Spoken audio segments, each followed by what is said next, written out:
mais uma aula de nossa Escola Bíblica Dominical. E hoje nós estamos caminhando, estamos na reta final aí do nosso trimestre. Estamos indo para a lição de número 11. E a lição de número 11 de hoje, ela tem o seguinte título: A Igreja e suas denominações. A Igreja e suas denominações. Se você ainda não se inscreveu no canal da EBD, convido você a se inscrever, também compartilhar esta aula e também dar like nesse vídeo para que outras pessoas possam chegar até este conteúdo e possam refletir também conosco a respeito desses assuntos que nós estamos tratando hoje. Então, vamos iniciar a nossa reflexão de hoje, né?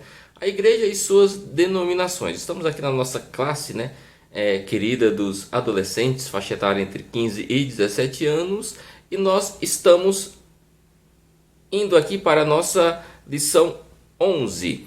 O nosso textuário, ele se encontra em Gálatas capítulo 1, versículo 8, que fala assim: Mas ainda que nós mesmos, ou um anjo do céu vos anuncie outro evangelho, além do que já vos tenho anunciado, seja anátema. Você talvez tenha aí curiosidades a respeito de saber por que existem tantas igrejas evangélicas, por que existem tantas igrejas protestantes, por que existem várias ramificações da igreja católica, por que será que existem tantas igrejas que falam que acreditam em Jesus, que falam que acreditam no Deus Criador dos céus e da terra? Por que será que existe tudo isso? E por que será que na igreja evangélica existem tantas denominações, tantos ministérios, tantos e tantos pastores por aí pregando o evangelho? Por que será que existem placas de igreja diferentes, denominações diferentes, igrejas diferentes? Essa é uma curiosidade que eu sempre tive. Confesso que desde quando eu comecei a me entender na igreja, me entender no mundo, me entender como ser humano, como gente, né? Eu tinha essa curiosidade, só que com o passar do tempo e com um pouquinho de atenção, e nós acabamos que percebemos e entendemos o porquê que existem várias igrejas. Então vamos refletir um pouco sobre esse assunto e que Deus ele nos conduza da melhor forma possível para que possamos de fato passar para você um conteúdo relevante que você venha entender. Efésios capítulo 4, do versículo 1 ao versículo 13, fala da seguinte maneira. Esta é a nossa leitura bíblica em classe. Versículo 1: Rogo-vos, pois eu, o preso do Senhor, que andeis como é digno da vocação com que fostes chamado, com toda a humildade e mansidão, com longanimidade, suportando-vos uns aos outros em amor, procurando guardar a unidade do Espírito pelo vínculo da paz. Há um só corpo e um só Espírito, como também fostes chamados em uma só esperança da vossa vocação. Um só Senhor, uma só fé e um só batismo, um só Deus e Pai de todos, o qual é sobre todos e por todos e para todos. Mas a graça foi dada a cada um de nós segundo a medida do dom de Cristo, pelo que diz: subindo ao alto, levou cativo o cativeiro e deu dons aos homens. Ora, isto ele subiu, que é senão que também antes tinha descido às partes mais baixas da terra? Aquele que desceu é também o mesmo que subiu acima de todos os céus para cumprir todas as coisas. E ele mesmo deu uns para apóstolos, e outros para profetas, e outros para evangelistas, e outros para pastores e doutores, querendo o aperfeiçoamento dos santos para a obra do ministério, para a edificação do corpo de Cristo, até que todos cheguemos à unidade da fé e ao conhecimento do Filho de Deus, a varão perfeito, à medida da estatura completa de Cristo. Esses são os objetivos gerais de quando você aceita Jesus e que você vai chegar nessa estatura de varão perfeito, semelhante a Cristo. Note quanto que é interessante esse texto, esse trecho que nós lemos, pois ele trata especificamente da unidade, das pessoas estarem com um só propósito, buscando um só Deus, pois elas são membros de um corpo, e um corpo tem vários membros com diferentes funções, em diferentes locais, agindo de maneiras diferentes, mas com um propósito apenas: chegar e manter toda a perfeição do corpo humano, manter o corpo humano vivo e bem. Então, esta é uma leitura que nós fizemos, ela demonstra isso, essa unidade, e compara a igreja com esse corpo, e fala que Deus, ele designou dons, Jesus designou dons para cada um. Então, cada pessoa tem seus dons, cada pessoa tem sua maneira de ser, de agir, de pensar. Tem a sua maneira de agir com o dom que Deus deu para ela. O Senhor deseja que todos os povos, na verdade, no final de tudo, o que Jesus deseja é que todos os povos se convertam a Cristo e sejam atraídos pelo Evangelho, independente do seu pensamento, da sua igreja, independente da denominação onde você está. Mateus capítulo 18, versículo 14 fala assim: da mesma forma, o Pai de vocês que está nos céus não quer que nenhum desses pequeninos se perca. Marcos capítulo 1 e 15. O tempo é chegado, dizia ele, o reino de Deus está próximo. Arrependei-vos e creiam nas boas novas. Ou seja, independente da quantidade de igreja que existem, a vontade de Cristo e o que Cristo quer é que de fato todas as pessoas que fazem parte dessas igrejas, elas tenham unidade na fé e caminhem para o mesmo objetivo, que é o céu, que é a salvação. Então daí você já começa, já nessa introdução, a entender um pouco por que existe tantas igrejas, né? Tantas igrejas evangélicas, por que tem tantas delas por aí. Não é difícil entender. Não é muito difícil entender, mas vamos contextualizar um pouco mais. Igreja no Novo Testamento. A igreja, ela sempre foi norteada pelas doutrinas. E a igreja de Cristo no Novo Testamento, ela tinha a doutrina de Cristo e ela praticava a doutrina de Cristo. A palavra doutrina no original significa didaquê, que tem a ver com instruções ou aquilo que é ensinado. Você vai ver essa aparição de didaquê nos originais em Mateus 7:28, Tito 1 e 9, Apocalipse 2 e 14, 15 e 24 e por aí vai. E vários outros textos. Doutrina bíblica é, portanto, um conjunto de princípios com base nas Escrituras, cuja finalidade é ensinar, orientar e instruir o crente quanto à sua postura para com Deus, para com a igreja e para com o seu semelhante.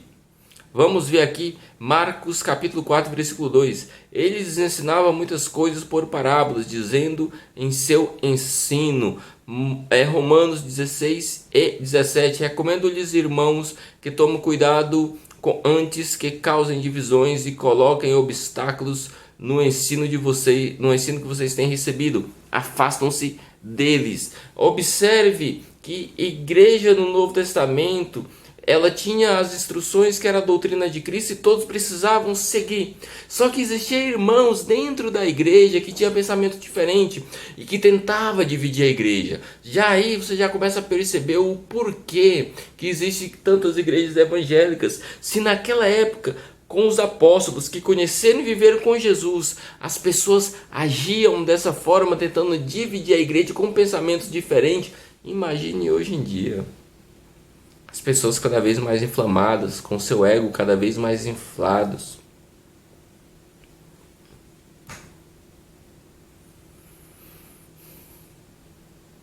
Existem fatores históricos, fatores culturais e sociológicos que contribuíram para a formação de várias denominações.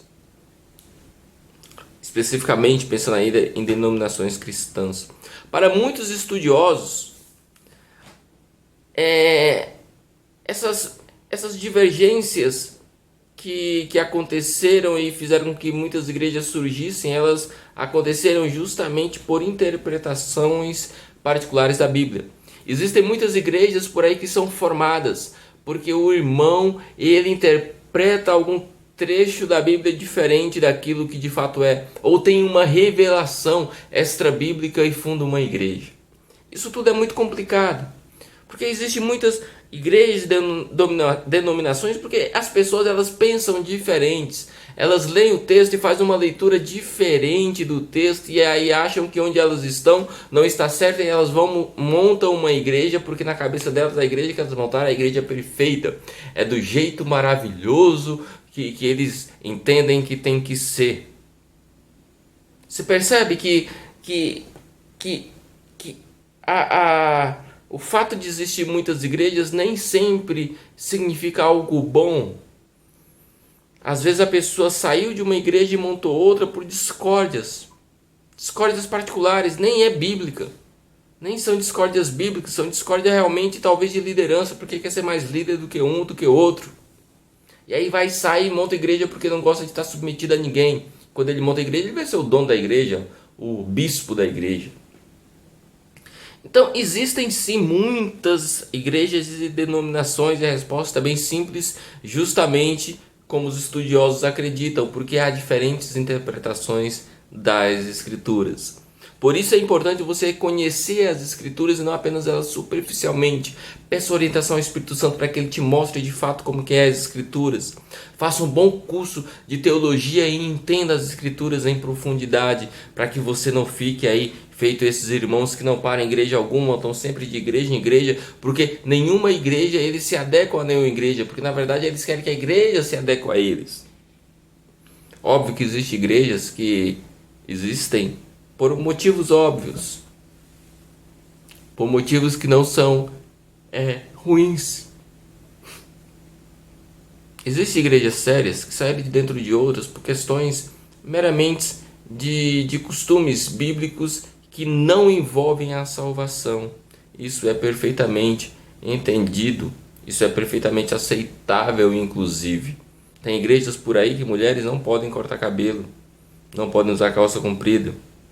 Tem igrejas, inclusive, que proíbem mulher, inclusive, de andar de bicicleta. Isso, obviamente, que acaba sendo um certo machismo.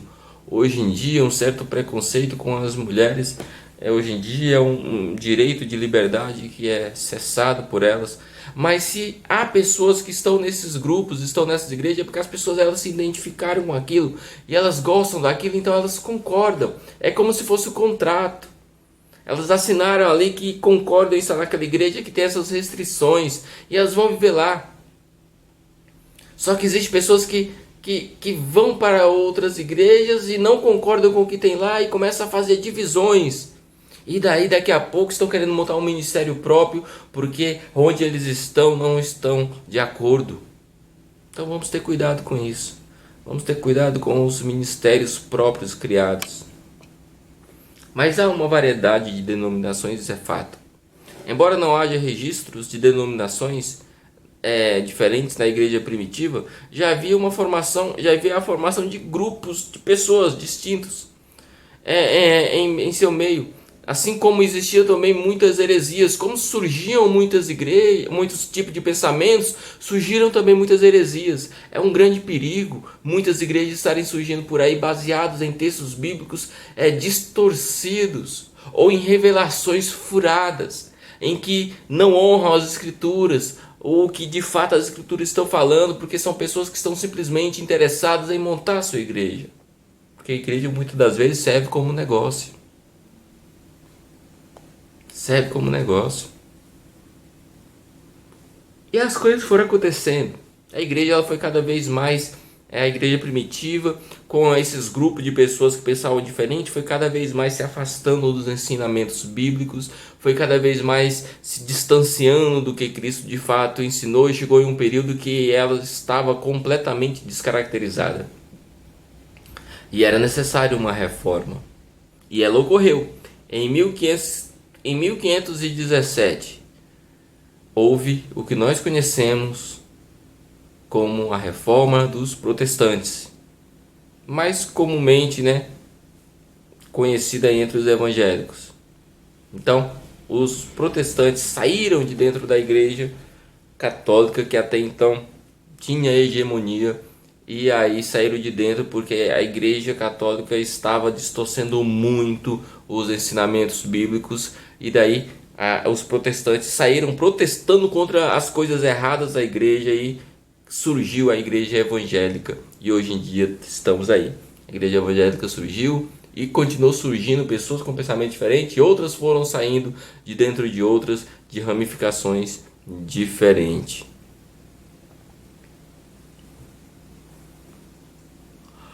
Atos capítulo 18, versículo 25 fala assim: foram instruídos no caminho do Senhor e com grande fervor falava e ensinava com exatidão acerca de Jesus, embora conhecesse apenas o batismo de João.